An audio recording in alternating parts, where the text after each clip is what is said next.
Right. Yeah. Okay, and I just want to warn you, Zoom, it's only free for 40 minutes, so we might get cut off after 40 minutes. So Okay. baka nag-uusap pa tayo, magpuputol tayo. Well, I also have a Zoom account, so if we want to do something additional, I can Oh, do that. okay. Oh, okay. Oh, Yeah. I better ask you, do you speak Filipino? No? No, Oh, just man. dirty words, a few of them Oh, that I sorry, I do. was talking to you in Tagalog a little I bit. know. That's Yeah, all right. I That's all just right. My assumed. father wouldn't. My father was from Iloilo. Oh, okay. Yeah, and I still have family there. I was there about 3 years ago, something like that. I guess maybe longer, 2018. Oh, okay. Yeah, and I have a lot, quite a few family friends there uh, Okay. from there. But I've been in Manila because I Okay. had an uncle that lived there, but he and his daughters and wife uh, eventually moved over here. Okay. He was in Pasay City. He lived Okay. in Pasay City, and I actually visited them by luck in 1968 because I was in the Navy then, and we were in Subic Bay, and I got Oh, leave. okay. Spent a week there and that kind of thing. But yeah, I do have my family. My uncle came here in 19 to Seattle in 1920 from Iloilo, and Mm. then father came in 1932. So your father is one of the like the first generation of First Filipinos. generation, yeah, father and uncle, and then I had a third uncle that came post-war as a student at the University of Washington, and then he was the head of math department at Adamson University in Oh. Manila. And then his uh, my Auntie Flor, his wife, Florida, she was a Valdez, Mhm. Florida Flor, when they got married, taught pharmacy and chemistry at Adamson. That's how they met. Adamson, okay. Yeah, Oh, and they wow. came with three daughters in about 1960. I want to say 68 is Okay. when they came back because he was over there. He had come in about 1949, 1950 Mhm. to for mathematics at the University of Washington. So that's in short my family's background. Oh, wow. So, who was the first one? What when your dad came over here in you said 1932? Uh, Yes, did he go to Alaska right away? That's was it? not right away. My This is my book, Oh, Alaskero Memories. okay. And this was published by Karayan Press in San Francisco. It's a Okay. Filipino press. Okay. Yeah, it's Where do we get hold of that book? Can we buy it at Amazon or Orion Press. It's not on Amazon. You have to go Lion direct. Press? You can get that from them or Seattle Fawns sells them. Those are the only two outlets. Okay. Edwin Lozada is the publisher. He's the Okay. owner of Orion Press. Wow. I Unless, didn't realize all these books came out. I mean, I just yeah. found out about Oscar not too long ago. Uh, Oh, yeah. yeah, and then I found out and I asked him Yeah. for an interview, and he told me all the books he wrote. And I said, "Wow, Yeah. He's written quite a few. Yeah. Yeah. yeah, So, but my father came in 1932. Uh, okay, my uncle had come in 1920, and he, in course, you know how Filipinos say, send more money. yes, yes, Family for yes, send money. And so he was corresponding along with my uncle Patricio. Uh, mm-hmm. my father, in a letter which I have, uh, July 18th, 1932, wrote my uncle Baltazar or Bob. He Okay, took Bob as his name. That's where I got my name. mm, And my father asked for passage. Can you send me passage? Because I'm the best boy in Penman's class. I read all these magazines. I want to come to the United States to study. And so okay, my uncle Baltazar, his brother, oldest brother, sent him passage, and he came midnight, December 12th, 1932. He arrived in in Seattle. Seattle. So he didn't go to Hawaii or California. He went straight to No, straight Seattle. through. Yeah. Oh, the ship might have stopped in Seattle, I don't, or in Hawaii, but no. Uh, Okay.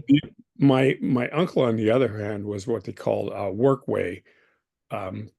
He worked as a steward or whatever on on a cargo ship that Uh-huh. went from the Philippines first to New York, where he Okay. debarked for a little bit because there's a record in Ancestry of that. Then Mhm. ship came back. It didn't go to the Philippines. It went to like Singapore or Japan, and then to Honolulu, and then to Seattle. Okay. So he had a long stay on that particular ship. Mm-hmm. He later worked in canneries, but also for the Coast and Geodetic Survey. He Oh, was okay. he was a chief steward on the SS Surveyor, which was the U.S. Coast and Geodetic Survey. So he would go to Alaska very frequently Mm-hmm. because Coast and Geodetic Survey does all the mapping of the waters. Mm-hmm. So all those maps with all those little numbers you see that ships go by, Yes. that's what he was. He wasn't doing the maps. He was doing serving the lettuce or whatever they eat on ships. Yes. So he was Yeah, like a helper of the people yeah. who's doing the maps. But My father, yeah, and my right. father on the other side went a couple times to Alaska, and I'm not sure which cannery he went to, but I have a photograph of him in Alaska at the cannery, Okay. at one cannery, and I know. Uh, He graduated University of Washington with a Bachelor of Science as a fisheries biologist. But he would spend a few summers earning money to go to school. And Okay. he actually was, I saw it on his one letter. He was applying for a job in Manila, bad time to apply. But he was applying and he had put down he ran a retort. So retorts are ovens. Yes. Yeah, I'm I familiar because I work in Alaska too. oh, you Yeah. did. Oh, okay. Yeah. So yeah. Okay, so yeah. Where Yeah. did you work? I went to different countries. I was in Falls Pass.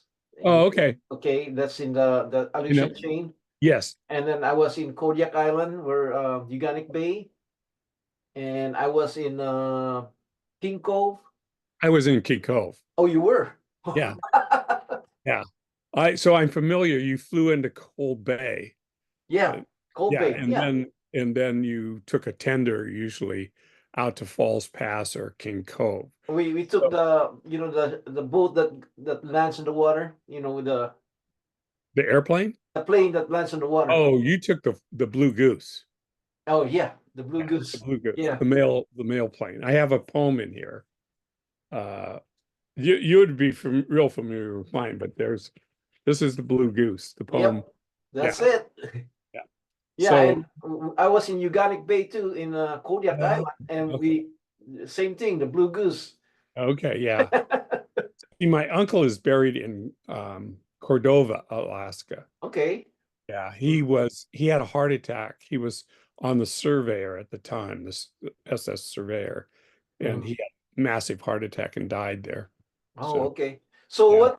So your father was going to school and the same time going to Alaska during the summer? Is that what is? Uh, yes, he would have gone a couple of times. I don't think I don't know how frequently. He never talked about it Okay. because I just knew how he met my mother Okay. because he had graduated the University of Washington and then he was working as a janitor. He got into grad school there. Okay. He had good grades. He was a smart guy. Uh-huh. All those guys, Frank was a mathematician. My uncle was a playboy,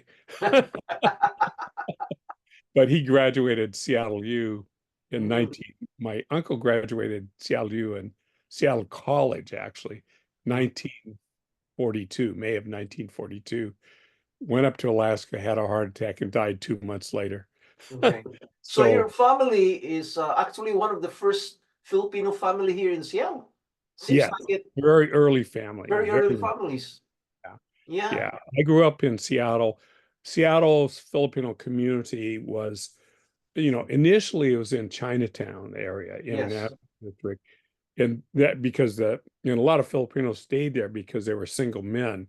Right. And Union was on Second and Washington, if you Mm-hmm. remember. Yeah. Not there, but that's where it was, Local 37. Uh-huh. And Gene Navarro and all those guys. Yes. Ponce Torres, I'm his daughter's godfather. Oh. See, I'm very connected because I was also on the community council for about 3 terms back in the 70s or so. The Uh, Filipino Community Council. Is that Filipino right? Community Okay. Council. I Okay. also grew up in with Fred Cordova, Mm. my mentor, and Dorothy, Auntie Dorothy was my mentor in Okay. FYA. I was one of the initial members of team FY, when I was young, FYA. handsome, and had hair. I Uh, I was Filipino Youth Activities okay. Yeah. youth program and started in 1956, I think, if I recall right. Yeah. It's the Wow. drill team and all that kind of stuff, but I was not Yes. in the drill team. I was a basketball player, so yeah. Not a So you good know one. the Bacho brothers then? Oh God, Peter Bacho and I and ran. Morris We Bacho. both went to the same high school. Peter graduated O'Day High School. A lot of Filipinos went to O'Day High Okay. School. They either went to that or they went to Garfield or Franklin. But most of the guys that I grew up with went to Immaculate Conception Grade School or St. Teresa's. Peter Okay. Botch went to St. Teresa's. And so he ended up in 1968, same class as my brother. Mm-hmm. Uh, I graduated in 61, so I'm an old fart. And what high school did you go? Bishop O'Day. Oh, okay. It's all boys. Yes, I'm familiar. There's O'Day High School in Capitol Yes. Hill. Yes, on Capitol Hill. Yeah. A lot of Filipino leadership, young leadership came out of that. Bob Santos graduated Okay. there. Let's see who else. God, some of the Cordova kids went there. Mm-hmm. Uh, Roy Flores, I don't Mm-hmm. know if you know Roy. He was the first EOP director of the Cultural Center at the University of Washington. Mike Castellano, on Mm-hmm. and on. There were just a bunch of the Ligo family. All those people went there to O'Day if they were boys. If Okay. they, but yeah, some went to Garfield, like Sonny Tanglin. God, who else was there? Pio DeCano went to Garfield, that kind of thing. So, but they all pretty much grew up, the nucleus grew up in the central area because Chinatown, you couldn't buy a house there. You couldn't get a house. There were no Right. houses or apartments. So they started moving up on Broadway near O'Day, near Mm-hmm. Cathedral, but Yeah. then moved into the central district of Seattle, Mm-hmm. Immaculate, St. Teresa's. There was a separate Catholic church there called Maryknoll Yeah. or Lady Queen of Martyrs, who was built it was built in 1919 for Filipinos and Japanese Wow. Catholics. I didn't know that. Yeah, and it lasted. They went out, the church did, the archdiocese said, we don't know what to do with these people from from Japan. And well, they said, we don't know what to do with Orientals. Yeah. So they went out and recruited, got Maryknoll missioners to come. So both priests and nuns came to service that congregation, even though it's only 4 blocks from Immaculate. Yes. You got to go to this church though. This is Yes. your so that's where we went, and so the community moved through the central district Mm-hmm. largely because it was a contained red line district. So blacks, Japanese, Chinese, Filipinos, Jews all kind of grew up side by side in that particular area. Oh, That it okay. was a nucleus, and through that they grew up, because it was just a short walk to Washington Hall. It was a Mm-hmm. short walk to Chinatown. You could There were Filipino markets like Washington Produce. That was Steve Nava family ran that. Mm-hmm. On my block, it was like around the block was like Anchetta family, the Navarro family. On my block, 16th, between Jefferson and Cherry, was uh, the Flor family, the Gyrons, the Beltrans, the Navas, the Delmas, the Cassies. It was all So it was you were living what's like the old Providence Hospital around the same exactly building. that was one of my 4 paper routes, Providence Hospital. Okay. I Okay. I used to deliver Seattle Times after work, after Right.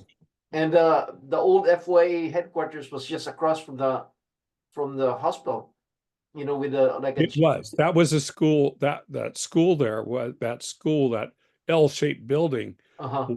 was Maryknoll Church. That's the church you School, were talking. Okay. yeah, church and And the now it's bought by, you know, the hospital. It's part of the Swedish it got torn down. turned down. Yeah.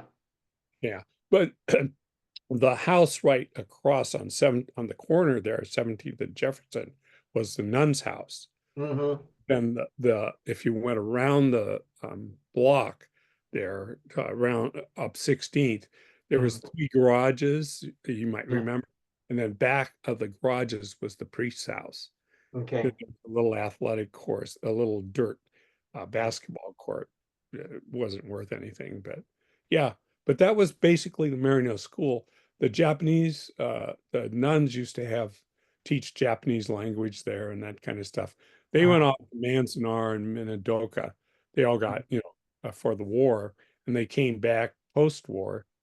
And so the church actually there were people who wrote in the church articles that they didn't think the Japanese and Filipinos would get along after the war. But that was totally, it fell apart because the families that came back, the Matsudaras, the Asuis, the Sawas, um, we had a Boy Scout troop there, was Filipino and Japanese. Japanese. Yeah. Yeah, Yeah. combined, Troop 7. I was a Boy Scout there, and we'd all go out together, go fishing. Tommy Kobayashi was a scout master, and then when Marino closed in '56, then it became a thing. It was a program. Caritas was run by Bob Santos there. It was a Mm-hmm. food program, tutoring program, and I tutored neighborhood kids who were going to school because I was in college then and wanting to be an educator, Mm-hmm. not realizing how poor educators got paid. Are you familiar with the history of the Local 37? The, you know, the Yeah, to some degree. In fact, Oscar and I were just looking at the 1952 yearbook. yearbook. Yeah. Yeah, Yeah. I'm modestly familiar. I don't follow union stuff all that much, Mhm. except I was in the union for 4 But were you years. familiar with the shooting, the Simon Oh, and yes, yeah, De Jong and Fang? Jungen, Yeah, yeah, they were that's killed back in in the Chinatown. yeah, right, right. Were you around that time? Oh yeah, yeah, I knew of it. In fact, my uncle used to write, Uncle Baltazar, or Bob as he called himself, uh, used to write for the newspapers. Well, Hmm. there were about 7 Filipino papers. Oh. Yeah, yeah, community papers. There was the first one was, well, there was a mimeograph piece in 1927, I believe. It was called a Filipino Colonist. Hmm. That was just a mimeograph piece, and I forgot who put that out. I have it somewhere. Hmm. But the real paper, the Filipino Forum, Hmm. started by oh God, what's his name offhand? Um, Victorio Velasco, Okay. 1927-28 on King Street. Hmm. But then that was followed by a flurry of other newspapers, the Philippine American Tribune, Cosmopolitan Courier, and they had their offices on the third floor of the Smith Tower. Hmm.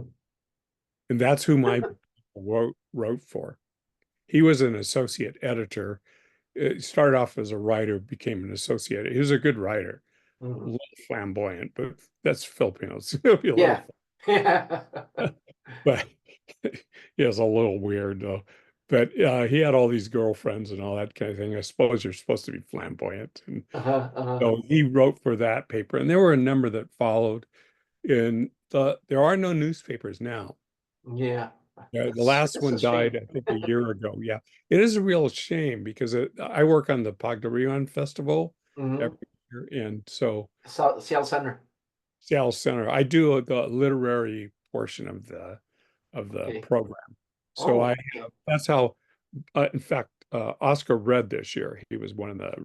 Of, I had 5 readers this year, but I've was really interested in Filipino literature, Hmm. uh, got real interested in this during the '60s, particularly towards the late 60s, and had, a copy of America's in the Heart and read a lot of Bulason's. I was gonna ask you, have you ever met Carlos I Bulusa? did not. You I did not. never met him.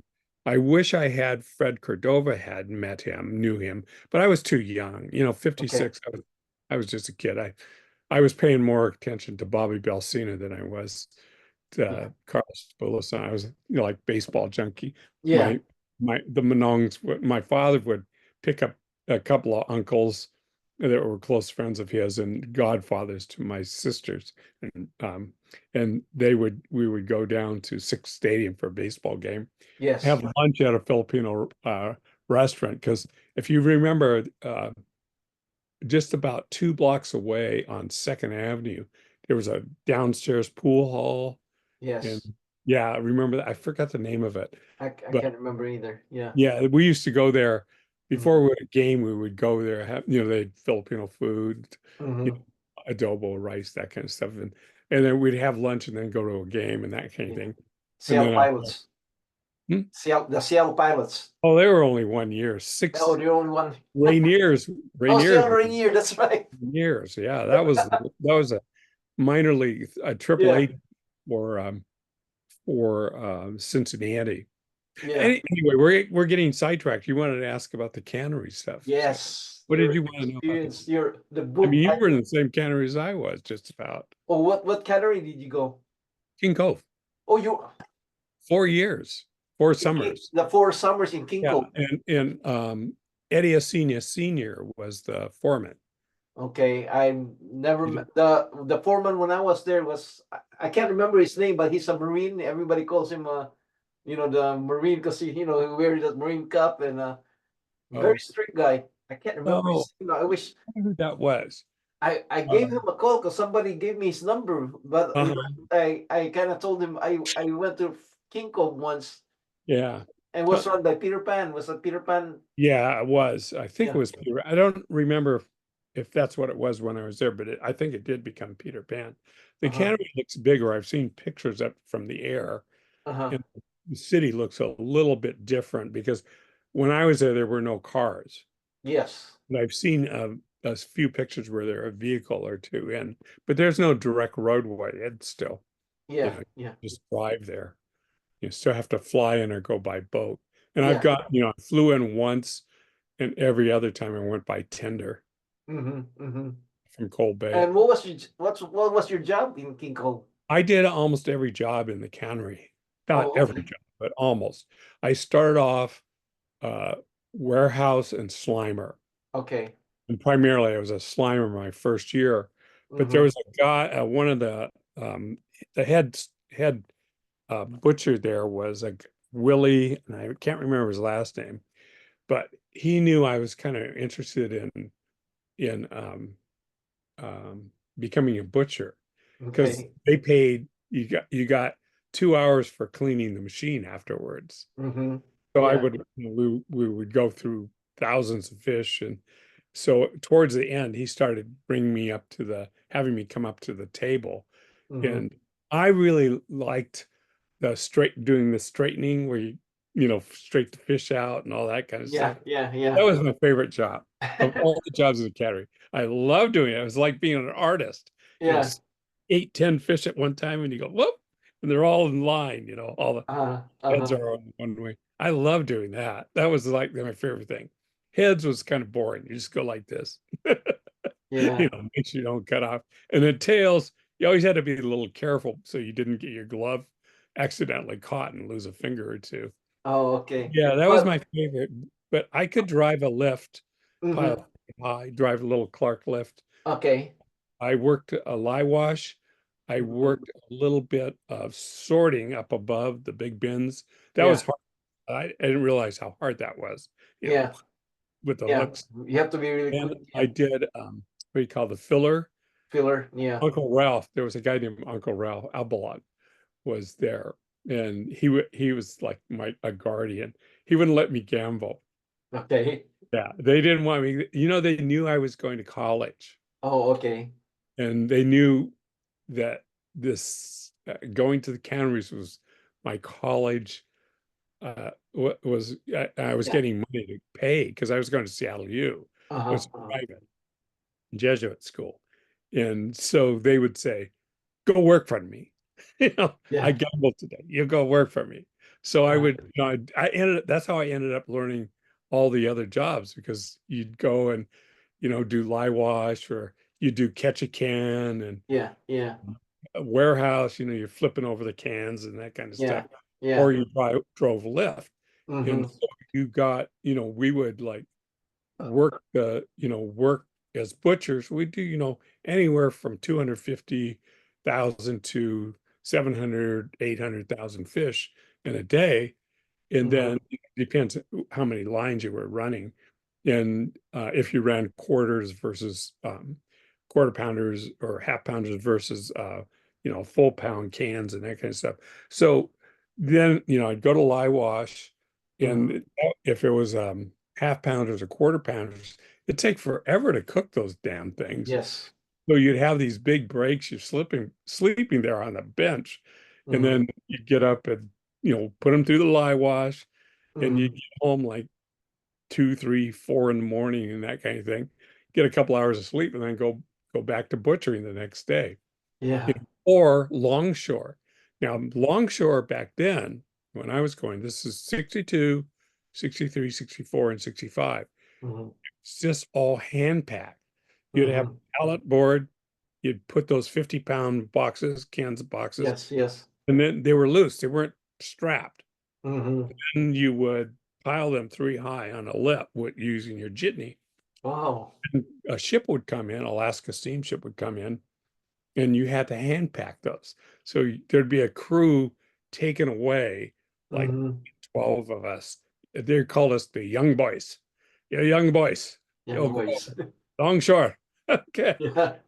So put it down in a hole, and you didn't realize how big a hole of a ship is. They'd, drop a pallet board full of salmon down, and then you Mm-hmm. walk across with 50-pound bag, put it down, go back, get another one, come back, just like Yeah. everybody, one after another, chain Yes. until that pallet board was empty. Then they drop another one down. So you worked, you got regular time, time and a half, double time and a half, triple time, so the longer you stayed, the more money you make. And I worked one time, I worked 3 days straight. I Wow. literally worked 3 days straight. I made a bundle. And then I got 3 hours sleep, had to go back to butchery. I Mm-hmm. was making a killing. I would clear, this is 1960s dollars, Yeah. not, 1960 dollars. I would clear about 32 to $3,600, Wow. 2.5 months clear. That's a lot. Yeah. At that And time, that's a lot. Yeah. so I come home, I could afford a car. I bought a nice 56 Chev Mm-hmm. hardtop. It was a nice car, pretty car. Yes. Yes. I could pay my tuition. I paid my tuition, and then I had to work after school as well to help out because I worked when I was in during school. I worked for Smith Corona Marchand as a delivery boy, and I made $1.80 an hour. Mm-hmm. It was a difference. I But know. I I'd know. work 4 hours every day after school, after college. I'd go to class in the morning and then work uh, for them. And that was delivering typewriter ribbons, carbon paper, which I don't know if you're young enough to remember carbon paper. I remember carbon paper. Yeah, I so do.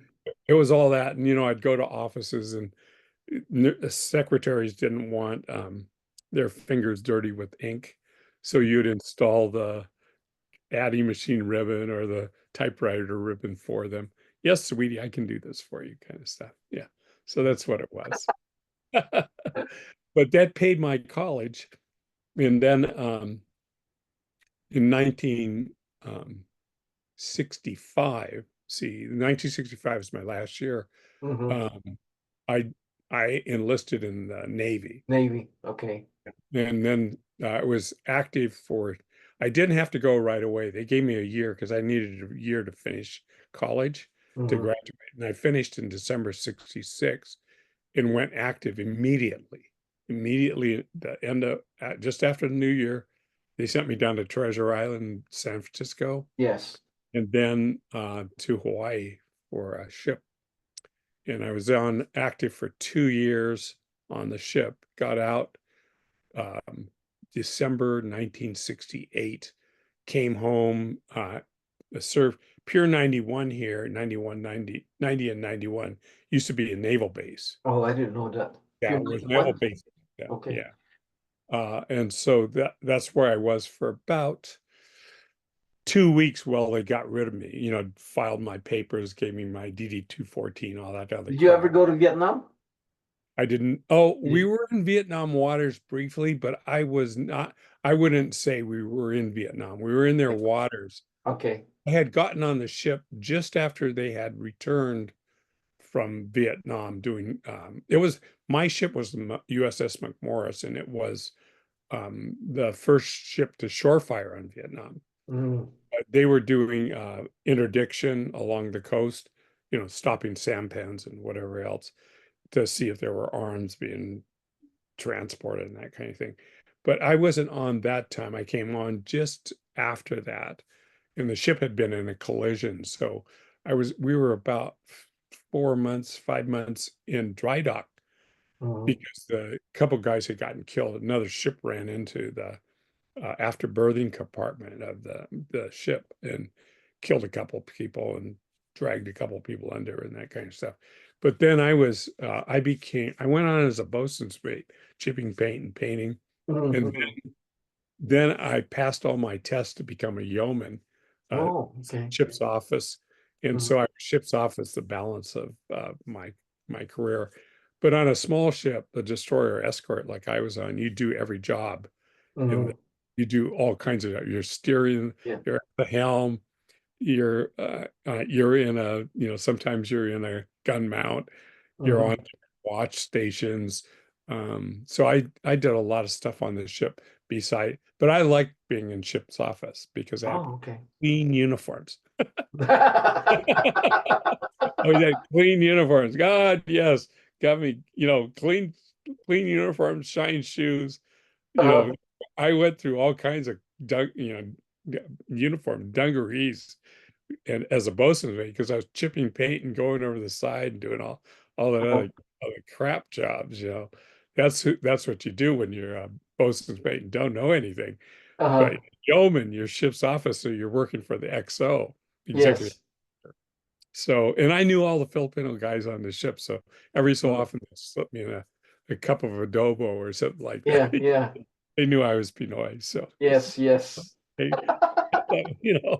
they'd make it because they had a separate kitchen.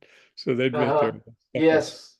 yeah, Yeah, yeah, 'cause a lot of them are, working in the kitchen and stuff like that, so they would. exactly. They did, yeah, they were there or they were stewards or laundrymen and that kind of Yeah, stuff. yeah. I actually wrote a letter. I was so pissed off about that. I thought, what the hell? Why can't these guys be radar men or something like that? Because they're not Mhm. stupid, just like anybody else. So I wrote a letter to SecNav at that time and said, how come these guys, that's all they can do? I mean, they're stewards or laundrymen or something like that. They're never gunner's mates or Mhm. any of those kinds of jobs, that kind of thing. And it ultimately changed. I don't know if they read my letter, probably wondering who's this dumbass, you know, uh, Navy guy, reserve, low rank, no rank, Hawaiian too, and he's writing this stuff. So, but ultimately they did change it to open up other Yes. positions for guys, Filipinos in the Navy. I mean, Jesus Christ, those Filipinos have been serving in the Navy since the turn of the century, 1900. Exactly. Exactly. So I thought, oh, this is bullshit. You don't have to be the ones cleaning the toilets and all Mhm. that kind of stuff all the time and serving Yes. everybody. You Uh-huh. can you can do those other jobs just as well as any. Exactly. Exactly. Yeah. So yeah. Anyway, so Camrys, what else can I tell you? We talked about Oh, everything. yeah. How did you I know about your parents and stuff like that, and you're in Seattle, but the first time you went there, did you have any connection or somebody just Oh, told you where lots of to work? connection. Yeah. Lots of connection. connections. Well, see, the first year I went, I knew Gene Navarro. He lived right around the corner. He was president. I knew Ponce Torres. So they all knew who I was. They knew my dad, who had a Uh-huh. good reputation in the community. But I also knew a lot of their sons. We grew up Okay. together. Okay. Terry Acina, they went to Garfield, Eddie Acina, Garfield, Kenny Alcantara. There were all these young guys, Mhm. Ernesto Damian, Dave Belmonte, Dave Madiag, all those guys. We went up as the young boys. Right. We would be there, there were about 10, 12 of us, and there were a couple guys, young guys from Stockton too. Hmm. So we took off from King County Airport, Uh-huh. the not from SeaTac. They Yes. were bringing a DC 3 or 4, handled 80, a crew of 80, like Larry Flores and all that. They said, "Oh, hey, you young boys, you go over there," and so. Hmm. But I knew their father, Okay. Eddie Messina Senior, was the foreman for King Cove. Oh. And he had been foreman for a long time because I was looking at the 52 yearbook with Hmm. Oscar, and we were looking at who do we know in the canneries. And I said, God damn it, Eddie Acina Sr. is the foreman Hmm. at King Cove. Well, I knew that family growing up all the time because they'd go down to Washington Hall. I ran around with Eddie Jr. Hmm. uh, and with Terry. Terry and I played in the same basketball team, Oh. athletic basketball team. Yeah. I So, gotta ask you about your book. You gotta mhm. plug that in. How did you become a writer? I mean, were you a writer Oh, back then, or? I was a student back then. I wasn't so much. Okay. Everything I wrote were whatever was assignment, whatever I Yes. was assigned, I wrote about it. So Uh-huh. history papers, all that kind of stuff. In college, I just took whatever was assigned to me, and Seattle U was not as good a school as it is now, Uh-huh. and it was like a lot of Jesuits, and all they were doing was, you know, they were palming their own book off. And so they were like, the only reason anybody read their materials because it was assigned reading in class. But Right. ultimately, how I ended up writing this is that I worked for I worked for Dolores Sabonga, who was the first Filipino attorney Yes. in Yeah, I met Seattle. her. Yeah. You met Dolores, okay? Mhm. Well, Dolores family, she's an Estigoy. Uh, Okay. that's her maiden name, and she married Marty Sabonga. Hmm. Uh, Dolores had asked me to work on her campaign, and I'd worked on a lot of Filipino campaigns, but also other campaigns. So I was out of graduate school. I'd finished at got my doctorate at U of O, and so I was hanging around looking for a job, and she asked me if I'd work for him and for her and Hmm. help her in a campaign. So I did, and she won. So Hmm. she asked me to be her legislative assistant, which I did for 2 years. And then I didn't want to stay in the city council. It was just not wrong for my personality, which is Hmm. kind of background. I'm a background guy. And Okay. yeah, Yeah. I stay quiet, I analyze stuff, I Mhm. write about it and that kind of stuff. Anyway, so I got asked by somebody to come over, by Constance Rice, who is the mayor's wife, and she was a Yes. manager at Metro. Hmm. And she asked me if I would apply for a job at Metro in her unit. Hmm. So I ultimately did. I didn't initially, but then I did about 6 months after she asked me. The job reopened and I applied and got it. And then I was thinking, well, shit, I want to get back into higher ed. So I kept applying for higher ed, but nothing was open. But Hmm. then I got asked internally in Metro, got approached after 3 years there, would I go and apply for this other job with this in Metro? So I did. And ultimately, I liked it so much, I stayed there 26 years. Oh. Yeah. And I had a coworker who was a good poet, really good poet.